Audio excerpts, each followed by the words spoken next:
Kenosha police are looking out Wednesday for a suspect seen on video armed with a protracted gun. Late Tuesday killed 2 folks and wounded a third. The lethal violence broke out in the course of the third evening of civil unrest since 29-year-old Jacob Blake, a black man, was shot at Shut Ferry by Metropolis law enforcement officials, leaving him partially paralyzed. Investigators had been wanting into whether or not the capturing unfolded because of a battle that broke out between demonstrators and self-styled militias guarding a fuel station. Kenosha County Sheriff David Beth instructed the New York instances. Movies on social media confirmed a chaotic scene after dusk, as crowds appeared to chase a person carrying a rifle down the road, earlier than finally knocking him to the bottom and making an attempt to seize his weapon, Reuters reported. A bloodied man was seen with what seemed to be a critical arm wound. One other video confirmed a person with a head damage as crowds gathered round him to deal with him.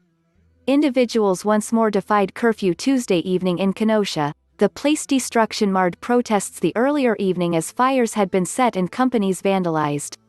There have been 34 fires related to that unrest, with 30 companies destroyed or broken together with an unknown variety of properties. Police have mentioned little about what occurred, aside from that they had been responding to a home dispute.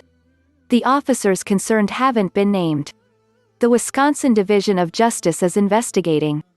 Blake's mom, Julia Jackson, mentioned the injury in Kenosha didn't mirror what her household wished, and if her son may see it, he could be very unpleased. Do Jacob justice, she pleaded. Police fired pepper spray for a third evening Tuesday to disperse protesters who had gathered exterior Kenosha's courthouse. The place some shook a protecting fence and threw water bottles and fireworks at officers lined up behind it. Police then used armored automobiles and officers with shields pushed against the group when protesters ignored warnings to depart a close-by park. Anger over the capturing has spilled into the streets of Kenosha and different cities, together with Los Angeles, Wisconsin's capital of Madison, and in Minneapolis, the epicenter of the Black Lives Matter motion this summer season following Floyd's dying.